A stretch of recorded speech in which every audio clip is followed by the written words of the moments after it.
So the next organ system we have to talk about is the skeletal system. And that's what we started talking about in the lab on Tuesday. And so this is also the reason that we skipped to the second half of the lab, because the first half of the lab talks more about conceptual physiology type stuff, rather than the second half, which was memorize this bone. And so we're not going to memorize bones in lecture. We're going to talk about the structure and the function of the bones.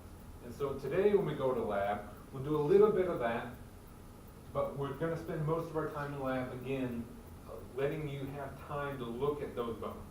Because the majority of that lab is, in fact, memorizing those bones.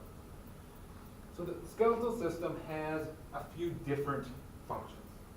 Probably the most obvious one is to provide a structure and a framework for our entire body. If I had no bones, I would be a limp pile of muscle and fat. And that would be pretty much all I was. Okay? So we need the skeleton in order to hold us up. I can't stand up without bones. It also is for protection. How does our skeleton protect us? Ribs cover all of our most important or internal organs, right? What's it protecting here? Heart and lungs. You're not going to live very long without a heart or a lung. Down here, you can live somewhat without intestines or liver or kidneys, things like that. Without a heart or a lung, you're done for. What else is protected by bone? Your brain. Brain. Your brain tells your lung and your heart how to work. So if you lose your heart, your lungs, or your brain, sorry. Right? And then the last thing is, to me, closely related to the first, but it helps us to move. A muscle is what moves us. What all a muscle does is contract. If I'm a pile of muscle and fat sitting here with no bones, my muscles can still contract. There's nothing stopping them from doing that. But they're just going to sit there and twitch and not go anywhere, right? Maybe they might crawl along like a caterpillar, but that's not going to work very well. The muscles are attached to the bones, and so the muscle is going to move the bone. And also it's going to allow leverage. A muscle is soft. If a muscle is just attached to something, if I attach a muscle directly to that table and try to pull it in, it's not going to work very well. Or if I try to lift that. If I try to lift the table, the muscle is going to use the bone to provide leverage to lift the table.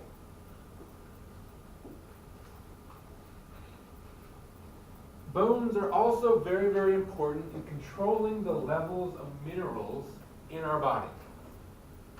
Calcium and phosphorus are the primary ones. We need specific amounts of calcium and phosphorus in our bodily fluids at any specific time.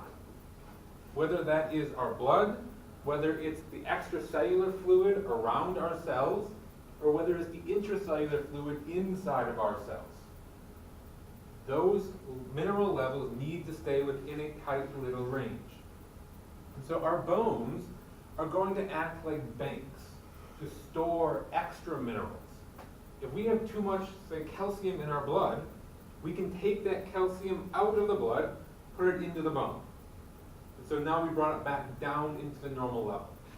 But if we have a calcium deficiency, we can take calcium out of our bones, put it back into our blood, and bring it back up into the normal range. And so, like I said, it's essentially going to act like a bank. Store extra, or when you need more, you can take it back out. This is not obvious, but our bones are actually where our blood cells are produced. So if we had no bones, we would have no blood. Inside of our bones, that we'll see, there's something called bone marrow. In the bone marrow is where red blood cells, white blood cells and platelets, which are the three primary types of blood cells, are going to be made. There's also a second type of bone marrow called yellow bone marrow. The bone marrow that makes blood cells is called red bone marrow. Think of blood being red. There's also yellow bone marrow that stores triglycerides or fat. And so that provides an extra storage space for fat, for adipose tissue, for energy in our bodies. It's not the primary place. Okay? The primary place of fat storage is outside of our bones. What we're going to see is that this is kind of our body making best use of empty space. When we're young, we have none of this yellow bone marrow. Where in an adult we have yellow bone marrow, in a child, it's also red bone marrow. But when we get older, we don't need as much red bone marrow, and so some of it goes away. But then we have all this empty, useless space. And so our body just says, well, we have an empty closet, let's just shove a bunch of stuff in there. That's basically how this yellow bone marrow works.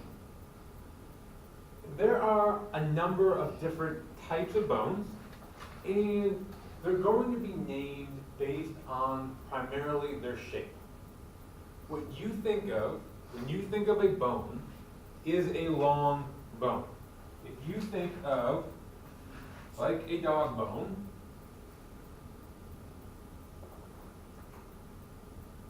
that looks nothing like a dog bone, but you know what I'm going for. That is a long bone, and it's a long bone because it is longer than it is wide. Simple enough, right? A short bone is essentially the same length as its width. And so imagine, that looks like a tooth, but it's essentially the same height as it is wide. And so it's a short bone. Imagine, can you picture in your mind what those wrist and ankle bones looked like in the models in the lab on Tuesday? They look like little ice cubes, basically. And so they're essentially the same dimensions all around. And so it's a short bone. If it's the same length and width, it's short. If it's longer than it is wide, it's a long bone. A flat bone is neither. A flat bone is thin, and it really is only there for protection. And by far the best example for that are skull bones. Think of the skull model that we had. When you took that top part of that skull, they were only about that thick.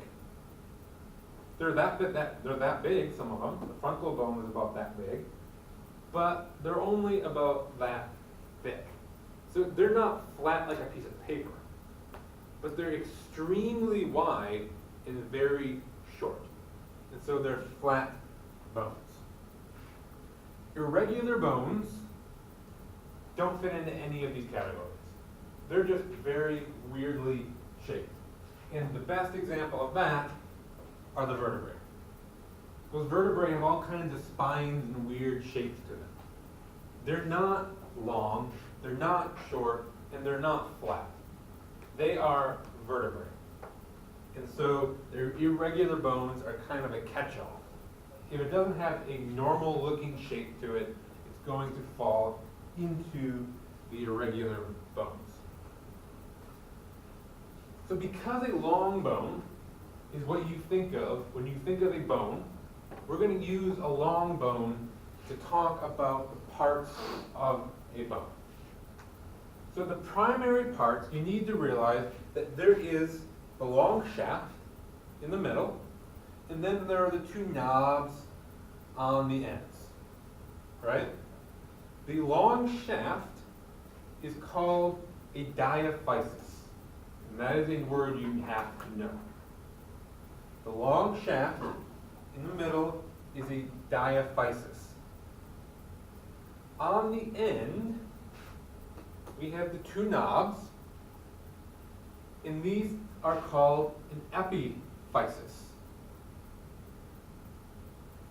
E-P-I-P-H-Y-S-I-S, epiphysis. So a long bone is going to have two of these epiphyses, and then one diaphysis. If you look at the diaphysis, it's not solid. It's actually hollow in the center. On the outside, we have what's called compact bone. Compact bone is what you think of when you think of bone. If you look at a bone from the outside, you're seeing compact bone. Inside, though, is what's called spongy bone. There's some up here. This is red. And then there's also going to be spongy bone in here. And I don't know if you can tell whether you can see that, but it looks like a sponge. There's a lot of empty space mixed with all kinds of crosses, making an internal structure. So spongy bone looks like a sponge with a bunch of empty little pockets in it. And compact bone is just more like a rock. It is mineral. That's all it is. So we have diaphysis, epiphysis, and then there is compact bone and spongy bone on the inside. Between the diaphysis and the epiphysis is what's called the epiphyseal line. Epiphysis, epiphyseal line. The epiphyseal line in an adult is where the bone used to grow. Our bones are not growing anymore. We're old enough that our bones are not growing in length. And so, over time, this hardens. When we're a child, this is not an epiphyseal line. It's called an epiphyseal plate. You've probably heard of growth plates on your bones. If you've ever broken a bone when you were a kid, you were probably told that you broke the growth plate. In a child, this would be an epiphyseal plate. What the epiphyseal plate is going to allow is going to allow this to grow longer and longer and longer on its own without the epiphyses having to grow as much at the same time. Think about a little kid. When they turn into adult, they're much, much taller. Their arms are much, much longer, but they don't get equally as wide, right? A 2-year-old is what? Maybe that tall? When they're an adult, they're this tall.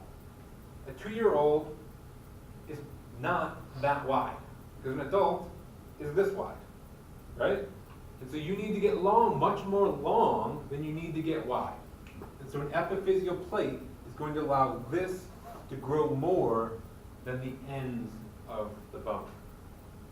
But once we stop growing, the epiphyseal plate kind of goes away, and then on an X-ray, there's just this kind of line where the plate used to be.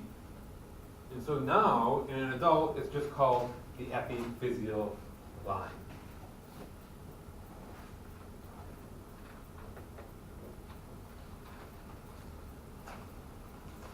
Compact bone is not as simple as it would seem. Yes, superficially, it looks just like a rock, like minerals and calcium.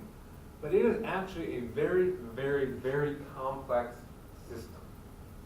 In the histology lab, you saw a slide that looked somewhat like that. In our bones, our compact bones are actually made up of a whole bunch of these together. What we have here is in the center, there is a canal. It's called the central canal. And that's going to allow things like blood vessels to flow lengthwise through our bone.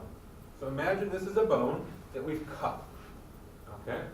And so now we see these holes. These holes run the entire length of our bone.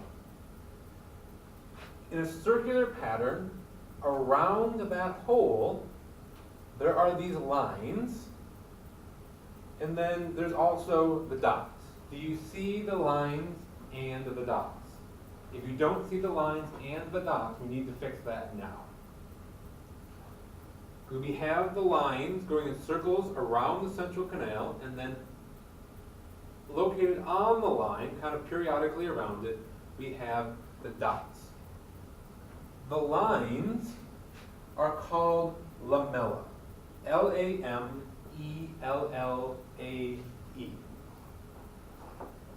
The dots are called lacuna. L-A-C-U-N-A.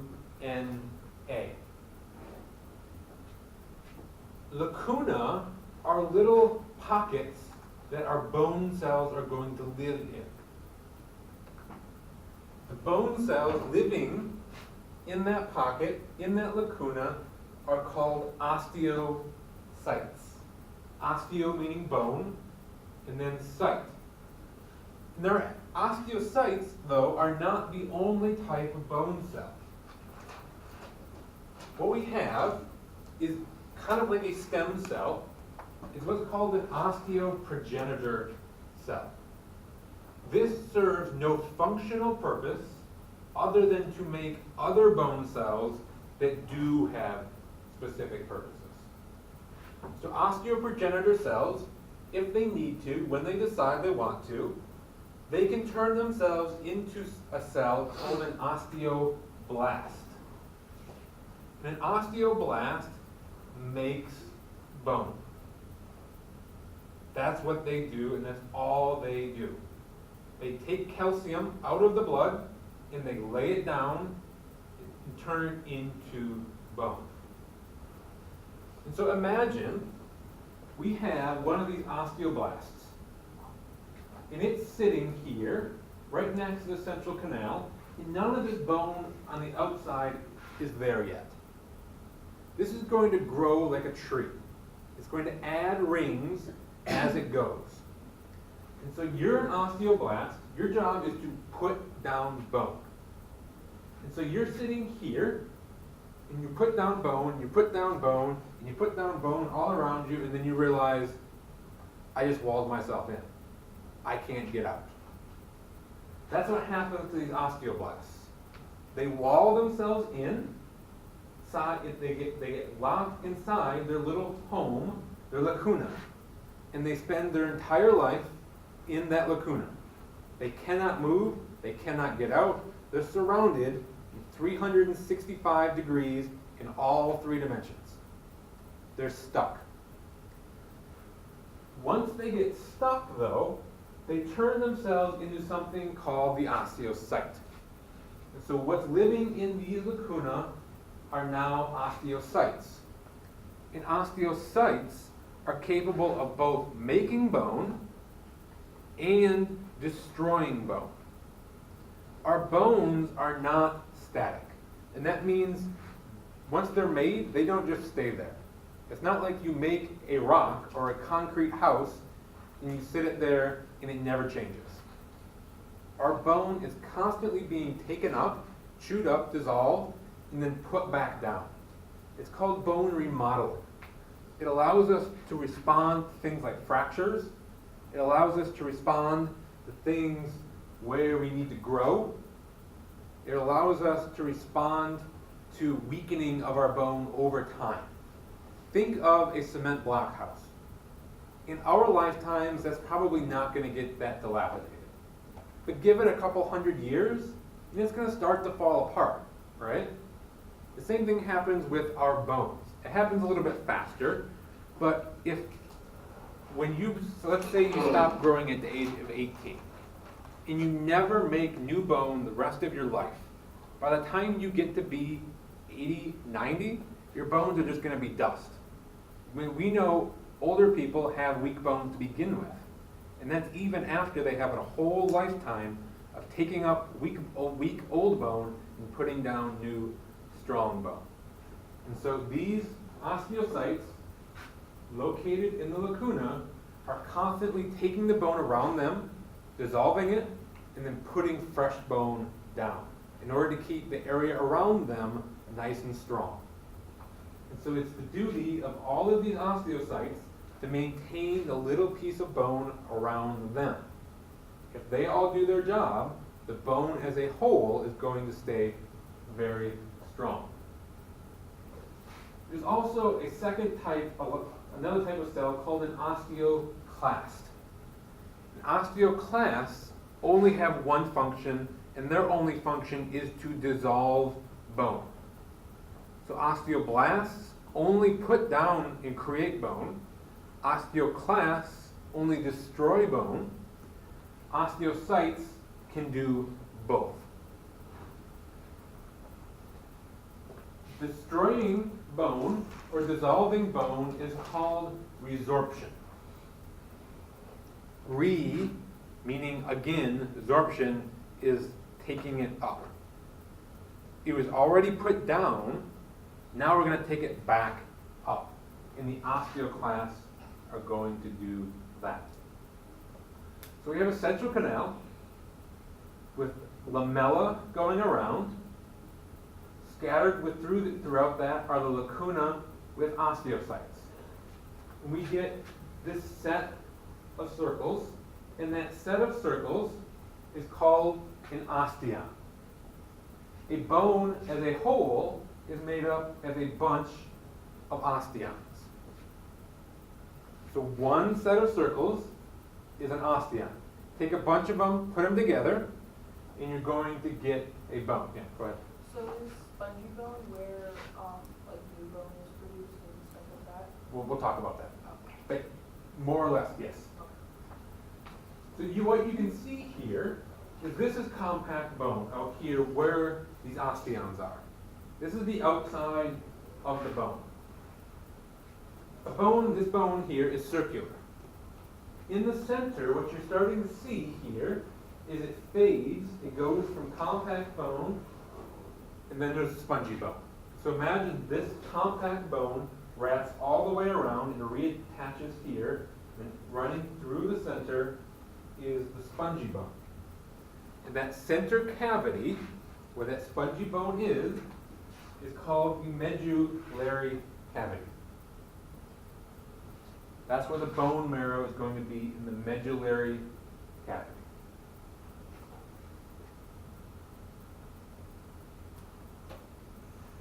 There are actually two ways that we can make bone. And they serve different purposes. And some bones undergo both. Some only undergo one or the other. It depends on the shape of the bone. The first type that we're going to talk about is intramembranous ossification. And this is actually an extremely complicated process. We are not going to get into the nuts and bolts though. Okay? Essentially, what intramembranous ossification does is it takes spongy bone in the middle, and then it kind of grows it out, makes that spongy bone thicker, and then it lays layers of compact bone on the top and the bottom to make basically a sandwich. So you end up with compact bone here, compact bone there, and spongy bone running through the middle. That is the most detail you need to get and know for intramembranous ossification. Okay? This is going to be used to make a certain type of bone. Looking at that shape, what type of a bone do you think this is going to make? Arms. A flat bone. Right. This is going to make a flat bone. It's only really going to grow a little bit this way. And then it's just kind of going to extend out and out. And it's not going to put compact bone all the way around. It's putting compact bone on top, compact bone on the bottom. And so you end up with a sandwich with compact bone on top and bottom, and the spongy bone in the middle. That's going to be a flat bone. Flat bones only undergo intramembranous ossification. That's the only type of growth that they undergo. Long bones and short bones and some of the irregular bones undergo intramembranous ossification, but it's only to help them grow widthwise. Think of that tree getting bigger and bigger and bigger. As it gets older, it's going to get wider and wider. The bone is going to get wider due to intramembranous ossification. But it's going to get longer through a different process. And like we said, a long bone is going to get much longer as we get older than it is wide. So for a long bone, the primary method of formation is called endochondral ossification. And again, this is a very complicated process that we're not going to worry too much about. But endochondral ossification is what's going to allow our bones to get longer. This is the growth that occurs at that growth plate, at that epiphyseal plate. This is the growth that stops when we reach adulthood. So imagine this is a long bone in a fetus. It's just starting to develop, so it doesn't really look like a bone. It doesn't have all of those features. Essentially what's going to happen is it's going to lay down more or less cartilage. And then that cartilage is going to get converted into hard, compact bone. And so we have this bone, and then let's say we have an epiphyseal plate here. If we want to grow this bone lengthwise, what's going to happen is using endochondral ossification, we're going to lay down an extra layer of cartilage. And when we do that, this whole epiphysis is going to move up. It's now up there. It just got longer. And the old cartilage down here is going to get converted into compact bone. And so the epiphyseal line moved up a little bit. And then we'll lay down another layer, and this whole epiphysis will shift up again. And you keep doing that over and over and over again until you reach adulthood. The whole process stops. The last little bit of cartilage remaining is calcified, turned into bone, and then all you have is bone. So that's endochondral ossification. This makes our long bones longer. Long bones, remember, also undergo the intramembranous, but that makes them wider.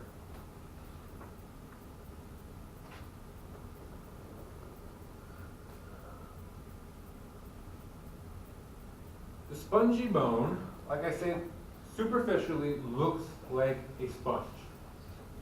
It's a lattice of bone covered with something called endosteum. Endosteum is a membrane that covers the inside of our bones.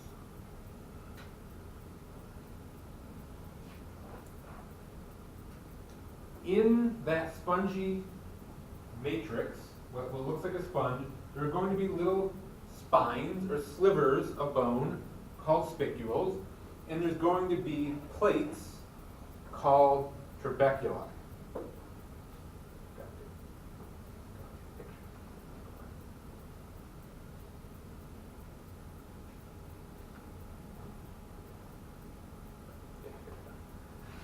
So trabeculi are going to be the wide parts of a sponge. And then there's going to be these little like needle-looking things that are going to be the spicules. If you look at it and it looks like a spike, it's a spicule. If it's flatter, it's going to be trabeculi. A sponge, if you're washing your car with a sponge, hopefully there are no spikes in it. And so what you picture as a sponge would only be trabeculi.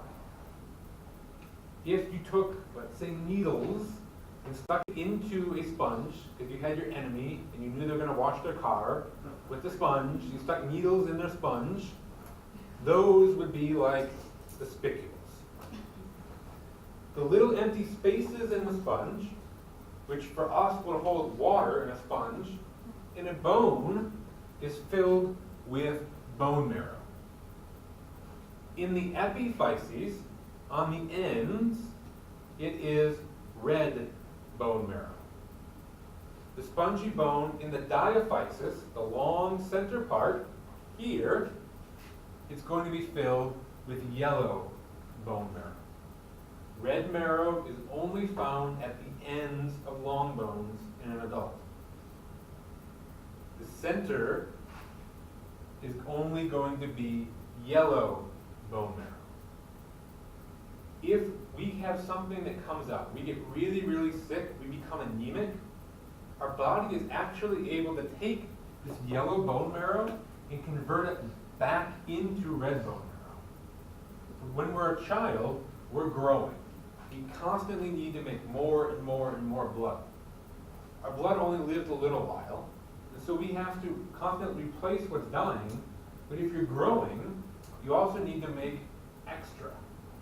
Once we're an adult, all we have to do is keep up with what's dying.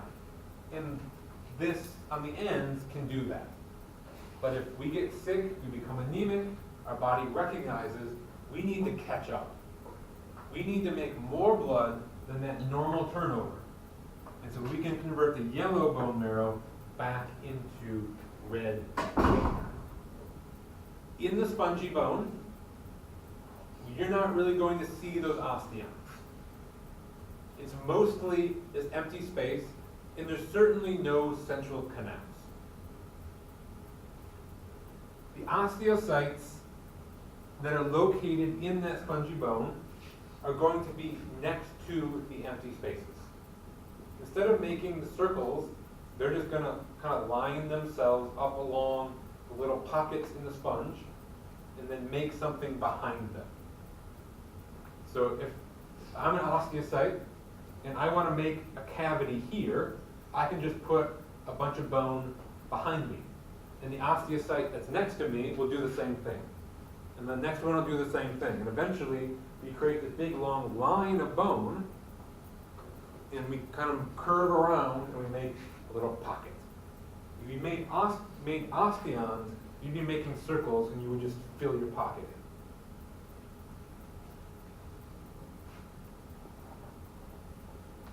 One of the purposes of spongy bone is to keep our bones light. If all of our bones were 100% compact bone, we would be very heavy.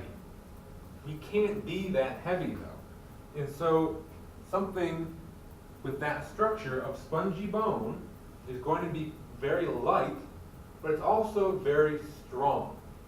Compact bone is strong because it's all mineral. You can't compress it, right? It's like trying to take a rock and squeeze it. Spongy bone, there isn't nearly as much calcium there, but the mechanics and the structural support of it, like what keeps this building up. We have walls that are in specific orientations to provide structural support, and it's very strong. It'd be very difficult to collapse this building. You've probably heard that the more you exercise, the stronger your bones get, or you've heard that if you break a bone, after it heals, it's actually stronger than you started. That's because these trabeculi are going to thicken, and you're going to get more of them in places where you have stress on your bones. And so I broke my ankle once. And so my body realized that must be a weak spot in the bone. And so I'm going to put more of these trabeculi in that location. That way, yes, I'm sacrificing a little bit of weight, but the extra weight in a tiny little sliver of bone compared to the entire body weight is nothing. If I can prevent that spot on my bone from breaking again, it's worth it.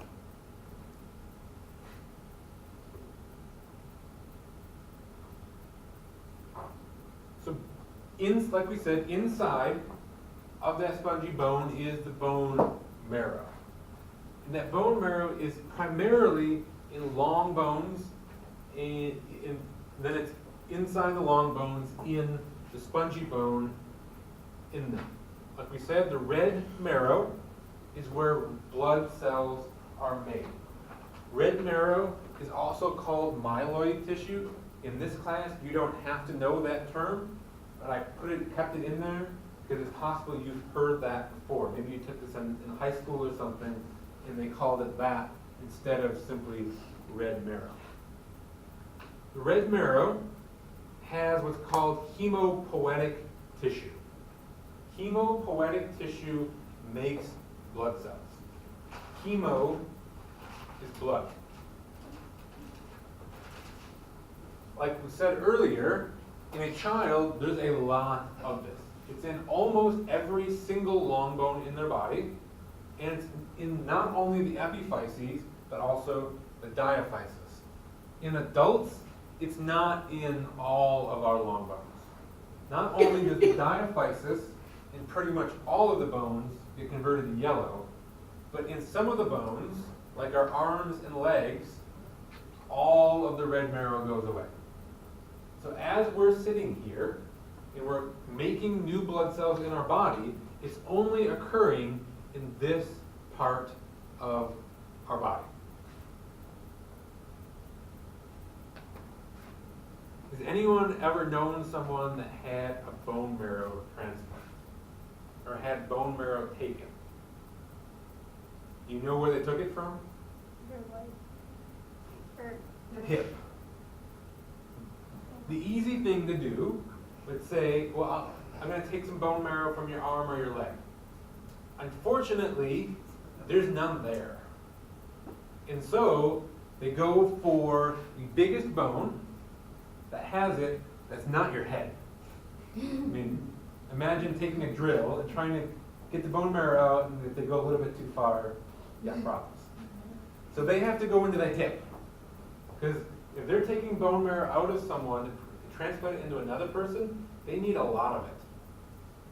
And so they need a big bone with lots of marrow, and so they go into the hip. And I've never had it done, but I understand it is very, very painful. So if you know someone who has volunteered to do that, you need to shake their hand. Okay? It's like giving someone a kidney. It is a big deal.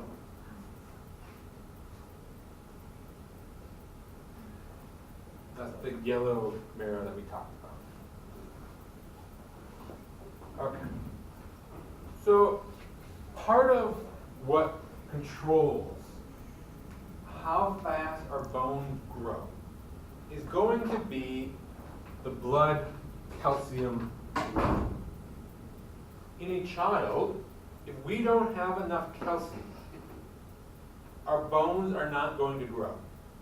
Our body is smart enough to realize I need calcium for processes that are going to keep me alive. Growing taller is not important in the now. And so I am going to stop making this person larger, and I'm going to focus on surviving.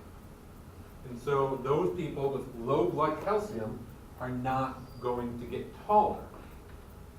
Once we're an adult, though, we don't have to worry about getting taller. What do you know about happens when you get older and you have low blood calcium levels? Your bones get more fragile. Right. What's the term for that? You know it. Osteoporosis. So as we get older, we have trouble maintaining our blood calcium levels. And so if our blood calcium levels are not high enough, again, our body says, I need calcium for these other things, for these other processes, for these other organs, for us to survive. And so I'm going to take the calcium out of my bones, put it into my blood to bring that blood calcium level back up. But you then take it out of your bone, into your blood, and then you lose it. And you never replace it. It's like taking money out of your savings account, saying you're gonna put it back in next time you get a paycheck. But then you lose your job and you never get another paycheck for the rest of your life. And so that money never goes back into your savings account. That's what happens to our bones as we get older. And so, like I said, our body is able to actually measure the amount of calcium that is in our body. We have receptors whose primary purpose is to measure the calcium concentration in our blood. These are primarily in our parathyroid glands. They're just on either side of our thyroid gland. And so it's going to detect if our blood calcium level gets too low. And if it does that, it's going to put out hormones. It's going to, parathyroid puts out a hormone called parathyroid hormone. That one's easy to remember. Parathyroid makes parathyroid hormone. Parathyroid hormone increases activity of osteoclasts. What did we say osteoclasts did? They break down bone. And if you take bone and you break it down, you take calcium from the bone, put it into the bloodstream. And so now we've sacrificed bone strength to get that calcium back into our blood. It's also going to cause our kidneys to prevent the loss of calcium. We lose calcium through our urine all the time. But our body can control, actually, how much that is. Normally, our body would make it so that we lose as much in our urine as we take in our food. But if we're not taking enough in our food, we can actually prevent the loss. We can say, I'm going to prevent calcium from leaving, keep it coming in our food, and try to build that back up. And so we can raise our blood calcium level up by taking calcium from the bone, putting it into the blood, and then preventing losing that calcium. Both things working together will help our blood calcium come back up to normal levels.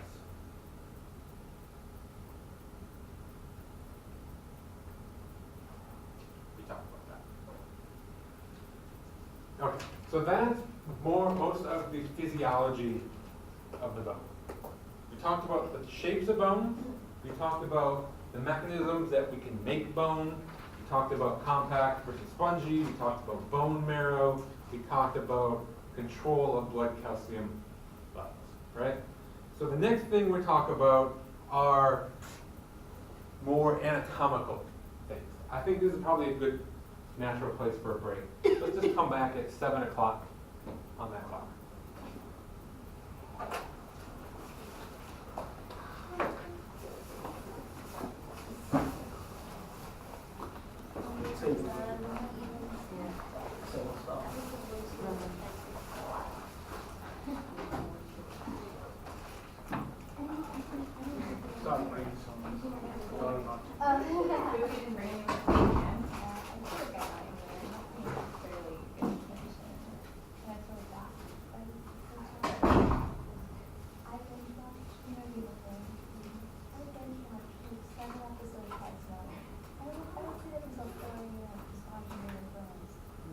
Yeah, my eyes are watering.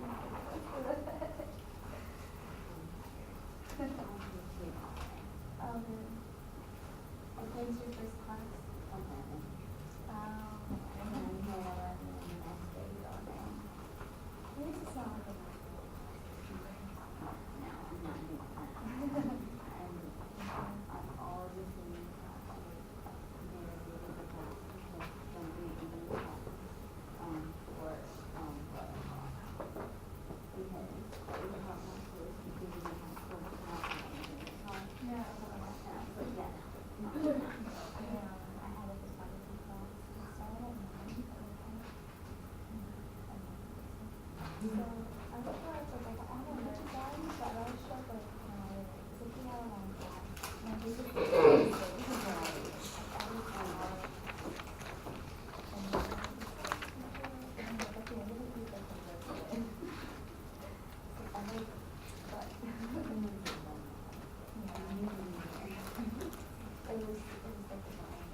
in the middle right, when I talked to her earlier. I'll call her like around 2, so she was in the middle. That's good, because it's hard to go through the day. Yeah. She was awesome. I asked her what she ready to go back to. She said, no, I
No, this is public. I don't pretend your stuff's around sale.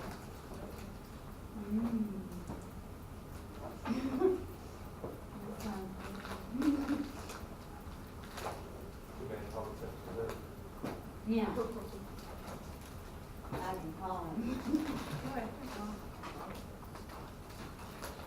I'm really gotta get better at this eating thing. Cause I don't eat all day. And I just snap in this class. It's not good. It's dinner time, that's why. Yeah. I don't eat breakfast. I get here at 11 and I I don't don't eat eat. breakfast either. So I eat till like 3 o'clock in the Just afternoon. waste away all day. I need to get worse at the whole thing. Wow.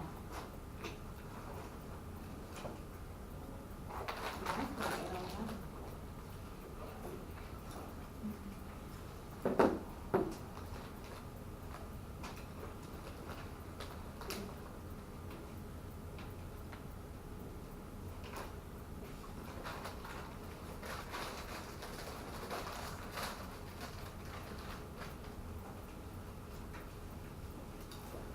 Did anybody go to the game Saturday? What? Like that. Oh. You said that you never. I watched it on Twitter, like the last 30 seconds. Last Saturday? Oh, Uh-huh. that was so good. I watched it, but I didn't think Did so. any of you were the people who for some reason left before the game was over? Wow, that's I don't sad. know.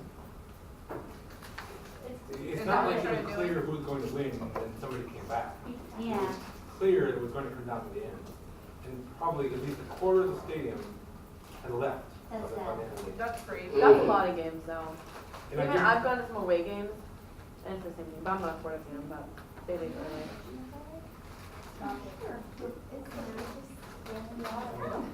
a lot of times it's the frat boys and the sorority girls that show up post a picture on Facebook that they were there, and then go home. It's because they get too This drunk one and more. they don't want to stay there for the whole game. Sorry. It's because they get too drunk and they don't want to stay there for the whole game. Maybe I would the just name relax of and use peanut it butter that is- way. I I'm just don't Especially if you know. drive through the park and get out. Not to be But we can have it. really drive. I don't want to touch my dog. No.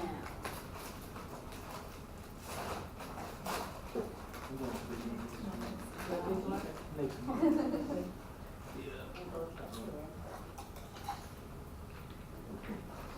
taking my thing. Oh, next week's game's the home game?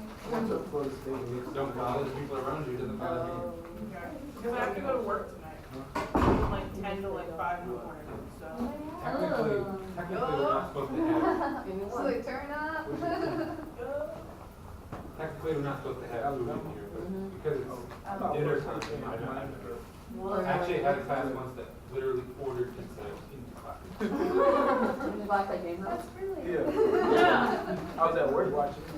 The share. Oh, it comes out. Everyone But yeah, no, share. I'm not like sleeping Yeah, tonight. you do that, you I'll don't have have to, like, Sharing is eat like- caring. Like, I'm not sleeping tomorrow either. You got to work. Yeah, Yeah, yeah, that's why. you know, stuff, Come on. It's just like the same. I And, Yeah. yeah. So we do like pizza. Exactly. think I can work for like 2 months.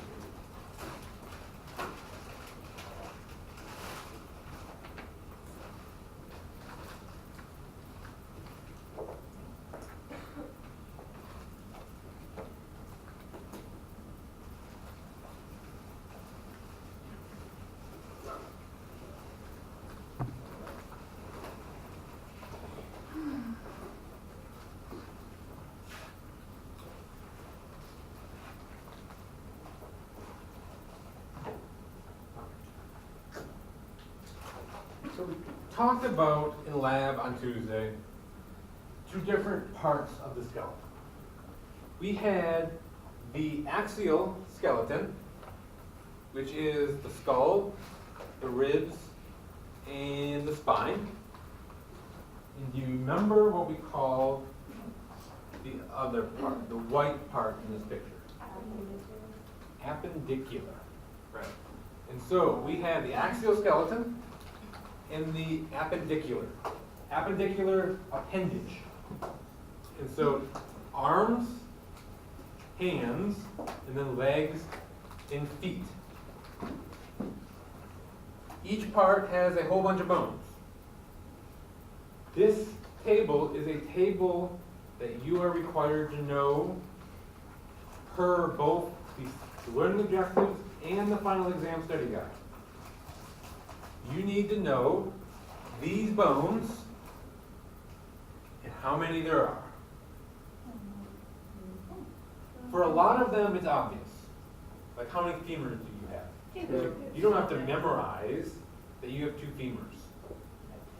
As long as you know what the femur is, clearly I have 2. Okay? And it looks like everybody in here has 2. So, we have 2 femurs. There, 2 femurs. Some of them, though, there's just no way you can sit there trying to count, well, how many bones are in there, right? That's not going to work on the exam, unless you bring a scalpel. And so you're going to have to remember how many carpals you have. There's 16. What about metacarpals? Can you figure that one out? 10. That seems like a random number. You got 10 fingers. So each one is connected to a bone in your hand. So you don't need to memorize that there's 10 of them, right? 28 phalanges. Figure that one out. Where do you get 28 phalanges on your hands?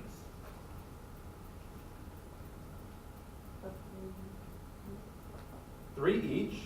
And so I've got 5 fingers here. Times 3 is 15. Times 2 hands is 30. Thumbs. Thumbs only have 2. And so you have 28. Better not do I'm going to be like, And so you don't need to remember names for these things other than what is listed here. Okay? The hyoid bone was the one we crossed out in lab. It's a bone that sits in your throat. It's not really attached to anything else. It's just kind of a protective thing that floats there. There's one of them. Auditory ossicles are bones in your ears. We'll talk more about those when we talk about the ear. That's why I'm not really focusing on them now.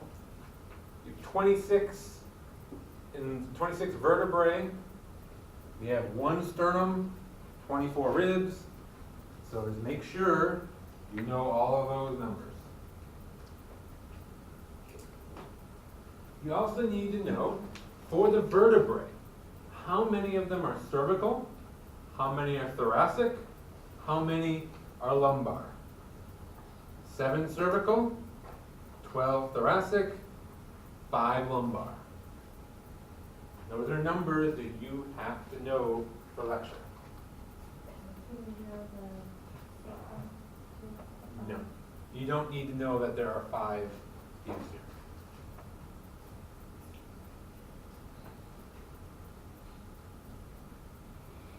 The next bunch of slides are things that we talked about in lab. You don't have to memorize these all for lecture.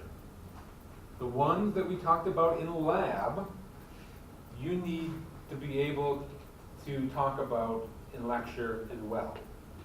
Some of them are so small that there would be no way for me to ask you a question about them. Right? Because you're not going to have a picture question. It's not going to be a diagram saying, what is that? And there's no way I can put that into words. It's just not going to happen. And so think big picture, the big bones. Like, what is that? Frontal. Frontal bone.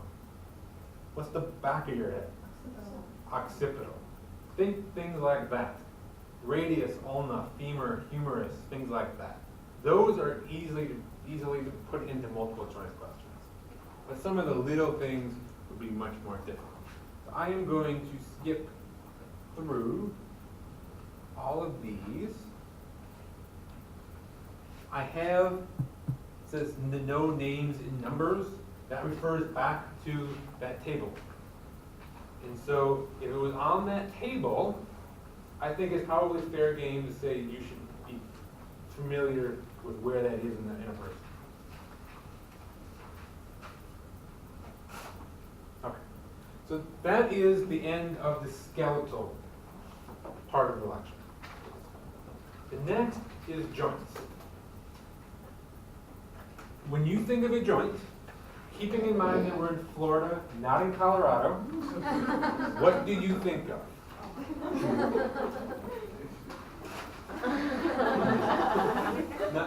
We're not in Colorado, or California, or Washington. We are in Republican-controlled Florida. So what do you think of? Your knee. Your knee. What else?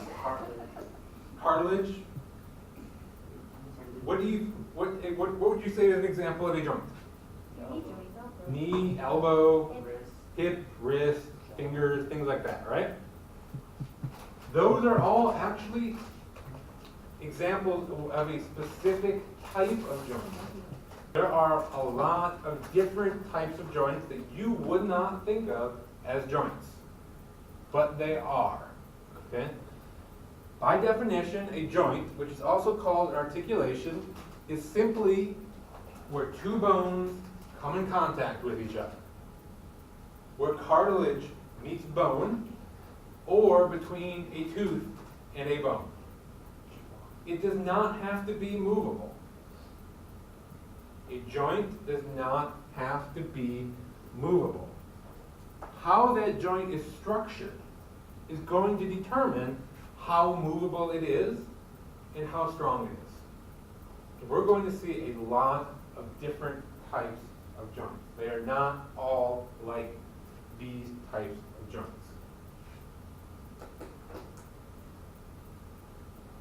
We also classify joints not only based on how they're structured, but how much they're able to move. So we're going to name joints a few different ways. We're going to have big classifications, 3 of them, based on how much they move. And we're going to classify joints based on how things are connected together. We're going to classify joints on what is connected to what. And so we'll go through that, but our first classification system is how movable a joint is. A synarthrosis is a joint that is completely immovable. Can you think of a joint, keeping in mind that a joint is where 2 bones come together, that would be completely immovable? That's a little bit flexible. Yeah. Think with your head. Remember the skull model? There was the sutures holding them together. Oh, are those considered joints? Those are joints. Oh. They're 2 bones that came together. And so that is a joint. Hopefully, as an adult, those are not flexible. As a child, though, they are flexible. Why? They're growing. Our brain's not growing anymore. No matter how much you learn in here, you don't have to worry about your brain getting too big. Right? So that is not an excuse to not study. Your brain will stay the same size. So a synarthrosis will not move, and by far the best example are the sutures in your skull. An amphiarthrosis is a slightly movable joint, and those are the examples that came up. Think of your ribs to your spine. Your ribs can flex a little bit. There's cartilage connecting that bone to your spine. Cartilage is flexible. Your teeth can move. If you've ever gotten hit in the face with one thing or another, it's possible for your tooth to get loose but not fall out. And then over time, it tightens back up. Also, every time you chew on something hard, or you just bite down, your teeth are actually moving a little bit. Just a tiny little bit, but they move a little bit, almost like a trampoline, to absorb some of that shock. A diarthrosis is a freely movable joint, and that is what you think of when you think of a joint. I mean, in the normal world, we use the word joint to mean something that can move very easily. It's designed to move. But in actuality, in medical terms, a joint is just where bone and bone or bone and cartilage come together. Like I said, we also classify joints based out of what is holding those 2 things together. The first type of classification is called a fibrous joint. These are going to move a little or not at all. In this case, we have generally 2 bones that are held together by collagen. A type of a fibrous joint is a syndesmosis. We're going to allow some limited movement, like between the tibia and the fibula, the 2 bones in my lower leg. When I twist my leg, those actually move next to each other a little bit. Not a lot, but they do move a little bit. That is a syndesmosis. Another example of a fibrous joint is a gomphosis. A gomphosis is the socket of your tooth. And like I said, it works like a trampoline. So imagine you have a tooth socket that looks like that, and then you have a tooth that sits in that socket. It does not actually touch the bone down there. That's your jawbone, down here.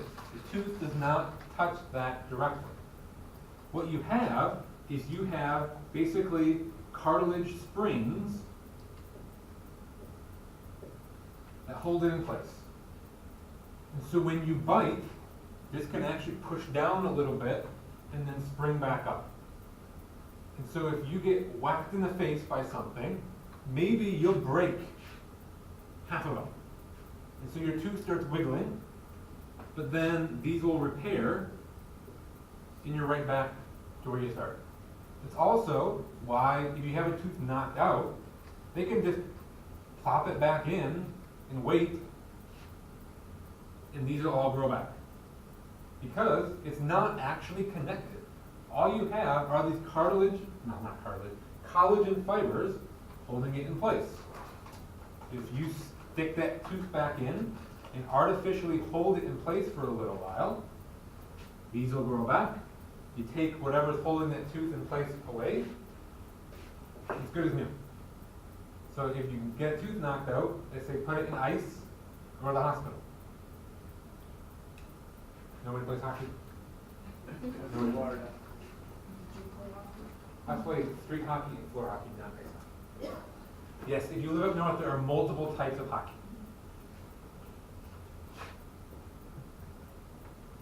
So this is the joint between the fibula and the tibia. And so in between here are collagen fibers. So I hope you can picture, if you were to twist this could kind of flex a little bit, stretch a tiny bit, and allow these to move next to each other. This is that tooth socket, but it's not as exaggerated as mine. And so you can't see the springs as well, right? That's probably one case where my drawing's better than the actual diagram.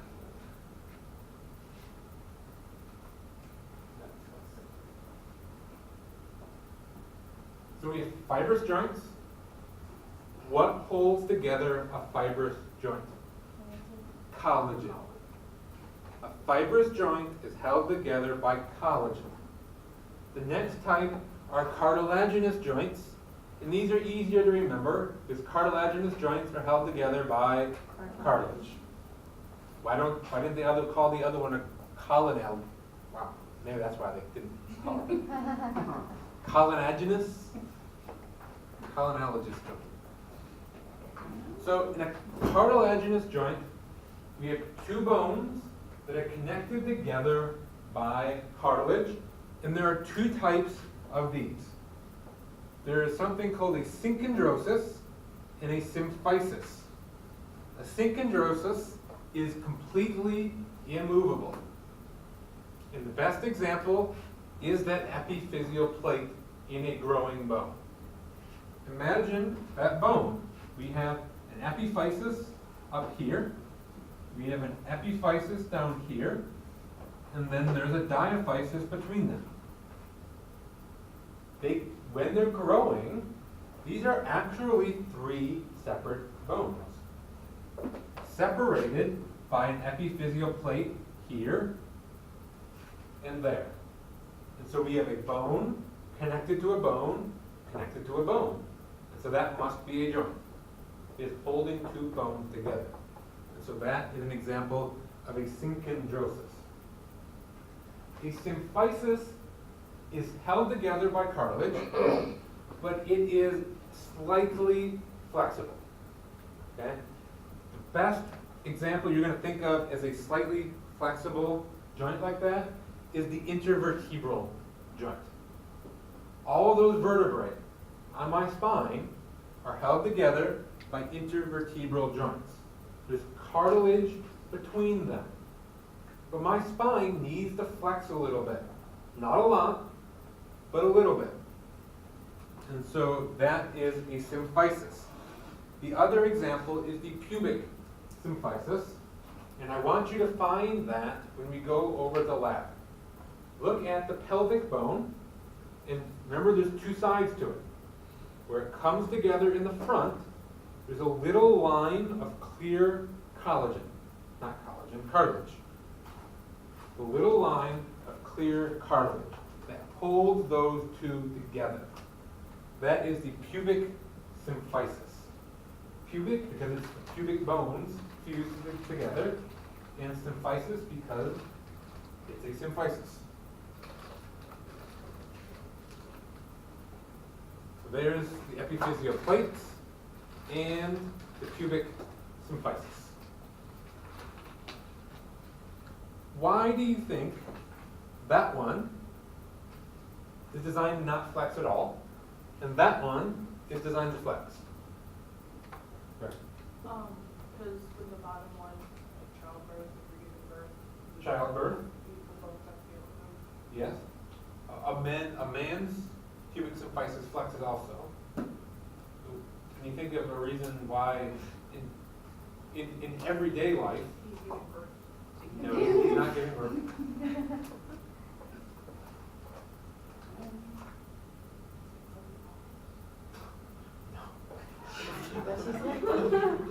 I'm not gonna say it. I wouldn't say it even if there wasn't a camera sitting there. Why do you think that exists?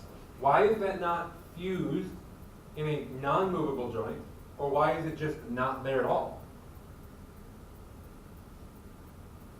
What would happen if it wasn't there at all? It wouldn't, I mean, it'd just be flexing all over the place. It wouldn't work. Is it like keep the bladder and stuff up there? No. That, like, over there? And so, let's think of it this way. So, if it didn't exist, if you had trauma to your lower body, these would just open up, and that would be very bad. Oh, and then, ooh. So you have to have it. So you have to have it there. What would happen though, if, imagine this was just bone fused to bone and it was not movable. Where would that be a problem? Imagine you had trauma again. What would happen if it was just bone to bone? What's the advantage of having some cartilage there instead? Shock absorption. Shock absorption. It's going to allow it to flex a little bit to absorb some of the force. Every time you walk, you're putting uneven forces on each side of your pelvis. If I step on my right foot, all of my weight is on the right side of my pelvis. Right? And so it's pushing up here. And so having some flex there is going to allow some of that weight, or some of that force to get absorbed and allow everything else to stay in position. If this was hard, my whole body might have to rock back and forth as I walk. But if that can flex a little bit, it's going to help. Also with trauma, if you get hit in the lower body, it's going to allow some flex to absorb that impact, but it's also not going to allow it to just split apart. Why does that not flex?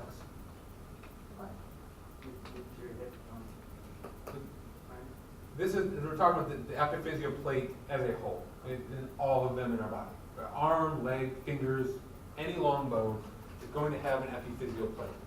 Why are those designed not to flex? Where are they located?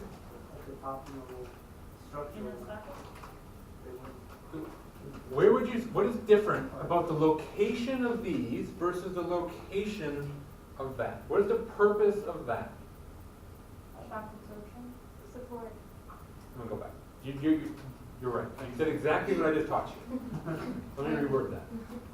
In terms of a joint, it is designed to hold two things together. Two independent bones are being held together. Up here, this is really functioning as one bone. It's functioning as one bone. And bones aren't supposed to flex. So if you put flexible parts inside of a bone, it's not going to work very well. Imagine a flexible part in my femur. I put a lot of weight on it, it flexes, that's a lot of weight. I now put all that weight on a flexible bone, snap. You can't have that happen. These are designed to bear a lot of weight. That normally does not bear a whole lot of weight. And so this can take some impact. But here, it's designed to bear weight. And so we can't allow that to flex. It needs to be strong enough so that it can hold up, so it's not going to flex.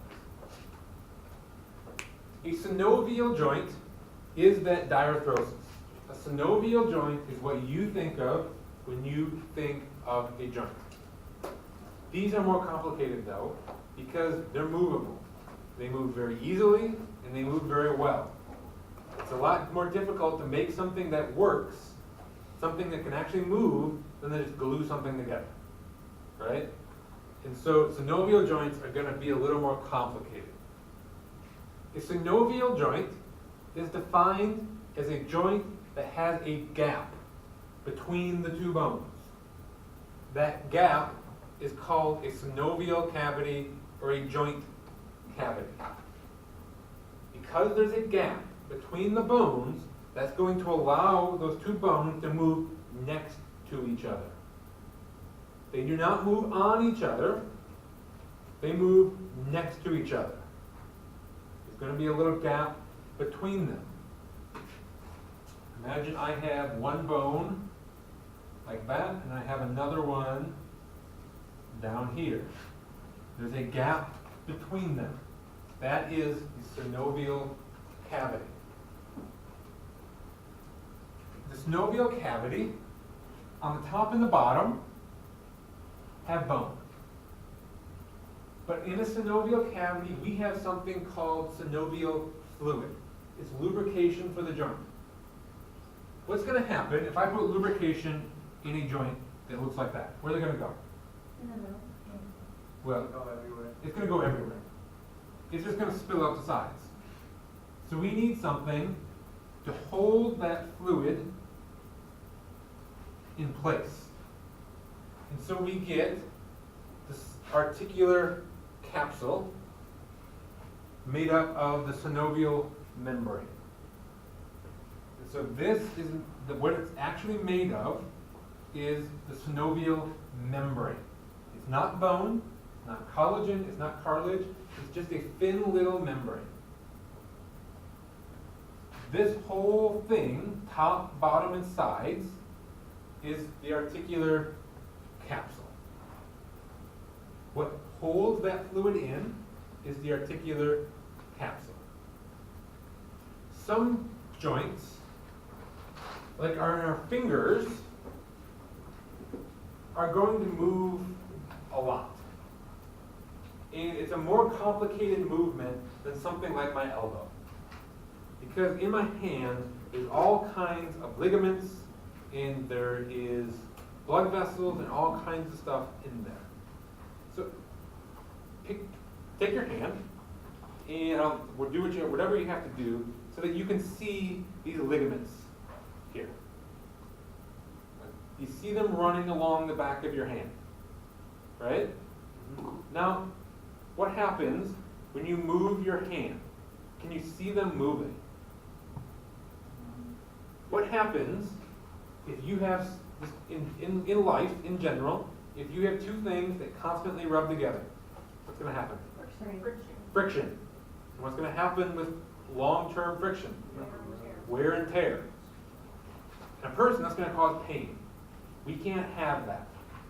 And so what we are called bursa.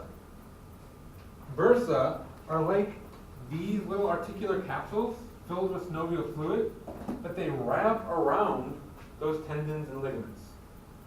And so when they move, it's like they're buried inside of a water balloon. And so that whole water balloon just kind of swishes and splashes and moves around and absorbs all of that impact and the friction. And so what's the ligaments, the muscles, the blood vessels, and the bone never actually rub against each other.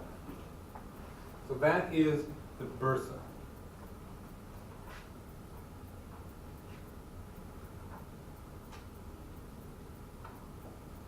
So here is another picture of this articular capsule. So we have a bone here, a bone here. What kind of bone is this? Spongy? What kind of bone? Compact.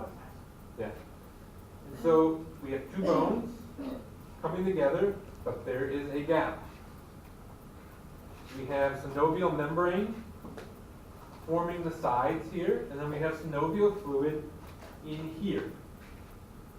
Also, as an extra layer of protection, on the end of each bone, there's cartilage, called articular cartilage. Why do you think that cartilage is there? Just in case you run out of fluid. Let's say, I mean, that is a problem. That's when you get older, you start to lose this fluid. And that's part of what causes arthritis. But I don't have arthritis. But if I didn't have this cartilage, I would still have problems. In what situation do you think these two could hit each other? When you walk. When I walk. If I have impact on that, imagine I put a bunch of force like that. Yes, the fluid is going to pressurize and kind of help protect and prevent those from hitting. Think of a water balloon that's stretched really full. It's hard to push versus one that's just kind of a little bit of water. You can easily push something down into it. You put enough force though, those are going to hit each other. Cartilage is kind of springy, it's soft, it's shock absorption, it's smooth, and so it's not going to cause a lot of friction when it does hit. Bone is not all that smooth. So if you have bone rubbing on bone, it's not going to be comfortable. And it's not going to work for a long time. And so we have synovial fluid to try to prevent these things from hitting as much as possible, but it's not completely avoidable. And so we have this cartilage here. What do you think is going to happen if you lose some of this fluid and this starts to hit more often? I'm gonna start to fracture. Say it again? Start to fracture. What's going to fracture? Your cartilage will go away. Yeah, You keep grinding bone on bone. exactly. If the fluid goes away, the cartilage is going to hit the cartilage much more often. And all of a sudden, over a couple of years, that cartilage is now gone. And at that point, you have bone on bone. And that is full on arthritis. That's not comfortable. That's bad news.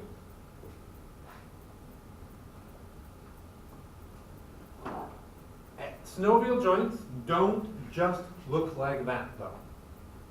Synovial joint is simply a joint where you have two bones, the cavity filled with synovial fluid. It does not look with two long bones coming together, flexing like that. They're much more diverse than that. We can have a number of different types of movements going on at these synovial joints. The first is gliding. Gliding is just two bones sliding next to each other. Best example of that are your carpal bones. There's just a bunch of kind of cube-shaped bones in your wrist. When you move your wrist, they just move next to each other. There's not this nice, neat-looking joint going on here. It's just a bunch of bunch of bones that kind of move around. Imagine you have like a cup full of pebbles, and you stick your finger down into it. The pebbles just kind of move out of the way. They move next to each other in order to allow some movement. Then there is what you think of as the normal joint movement, angular movement. We're going to increase or decrease the angle between bones. That's this. The angle between the bones is changing. So imagine, let me use my elbow, that's more straightforward. If I have my elbow like this, and I go like that, what's happening to the angle between these two bones? It's changing in which direction? In terms of a number. The angle is getting, it's decreasing. What angle, what 180. What's that? 90. It decreased, right? So I'm decreasing the angle. It's always in the direction of the movement. Because you could say it's 180 here, now it's 270. But the joint is moving this way, and so you're using the inside angle. So depending on which way it's moving and how much it's moving, we're going to have different names We're going to talk about each of these later on. Rotation is not this. It is just a bone in place, moving like that. We'll see examples of that also. And then some joints don't have, they kind of have their own type of movement. And we'll see examples of those also. That was our glide. Okay. So here is our neck. Would you say, if my neck is straight up, first of all of these movements start in the anatomical position. Okay? So imagine someone starting in the anatomical position. My neck is straight up. Would you say that my neck is designed more to go this way or to go that way? Forward. Forward. My neck goes much better forwards than it goes back. And so we're going to say this joint is designed to go this way. And so if I do this, that is called flexion. If I go back to where it started, that's called extension. And if I go further back beyond, you heard that? I felt it, I didn't. Okay. If you go beyond anatomical position, that's called hyperextension. And our joints are designed to hyperextend a little bit. It's when you have a trauma that forces it beyond where it's supposed to go that you get a problem. Where would you get hyperextension? In your neck. In what situation? Car accident. You get hit from behind, your neck goes backwards like that because your body gets jolted forward. Also, what if you stop quickly? Your head goes forward and then jerks back. And you don't hit the seat behind you, it's just going to keep going. You're going to hyperextend your neck and get whiplash. We can also do flexion, extension in other joints. And so my arms are certainly designed to go that way more than they are to go that way, right? And so this is flexion. If I take it back to anatomical position, it's extension, and that's hyperextension. Same thing with my elbow. My elbow is designed to go this way. And so that is flexion, that's extension. Notice that the elbow example, though, does not show hyperextension. Your elbow is not designed to go past 180 degrees. Unless you're double jointed or something, that's not going to happen without a whole lot of pain. Okay? If anybody in here can hyperextend their elbow without screaming in pain, I will buy you a Coke. Anybody? Nope. Your wrist can do it very well. Your wrist goes both directions very well. Which would you say is the more natural direction? Forwards. And so that is flexion, that is extension, that is hyperextension. Same with legs. You have flexion, extension, hyperextension, and then the knee can do the same thing as your elbow. Your knee is not going to hyperextend unless you're a wide receiver and somebody lands on your leg. Another type of movement is abduction and adduction. This is going to move in a different direction. Okay? This is going outwards. So abduction is going up like that. And adduction is going down. Yes. Lateral and medial. Does anyone have a way to remember abduction and adduction? I don't. This is what makes sense in my mind is actually backwards. Does anybody have a good way of remembering that? You're abducting your arms from your body. To me, abducting means bringing in. So to me, this You're is, taking away. I was gonna say, if you abduct somebody, you take them away. that works. If you abduct, In our medical terminology. if you abduct someone, you're taking them away. And so if you take your arms away from your body, They're being abducted. Okay? Then as you bring back down, it's adduction. Okay? You add it back to your body. You can hyper-adduct. A little ways, especially in a suit jacket. But you can hyper-adduct. Adduction comes back to anatomical position. You can go a little bit further down. Wrist can do the same thing. Leg does the same thing sideways.